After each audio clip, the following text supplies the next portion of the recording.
పిల్లల్ని భర్తని నిర్దాక్షిణ్యంగా వదిలేసి వాళ్ళ గొంతులు కోసి వాళ్ళ జీవితాలు నాశనం చేసి వెళ్ళిపోతున్నారు. కొంతమంది వెళ్ళిపోదామని ఆలోచించుకుంటున్నారు ఈ మెసేజ్లకే, ఈ చాటింగ్లకే. నిన్ను చూడక అసలు ఉండలేకపోతున్నామా, నిన్ను చూడకుండా. కళ్ళు మూసినా కళ్ళు తెరిచినా నువ్వే గుర్తొస్తున్నామా, అసలు మర్చిపోలేకపోతున్నాను మా, నిన్ను చచ్చిపోదాం అనిపిస్తుంది నువ్వు కనపడకపోతే. ఒరే ఏమో మెల్లికి తిరుగుతాను, ఎందుకు అట్లాంటి మాటలు మాట్లాడతావు, చావు అనువాకు, నువ్వు అట్లా అంటుంటే నాకు చాలా బాధగా ఉంది. రే అడిగిద్దాగు ఎన్ని రోజులు నీ సంబడం ఆగు.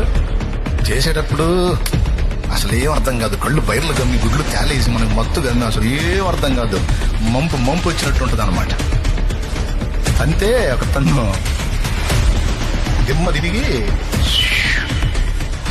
కనపడింది.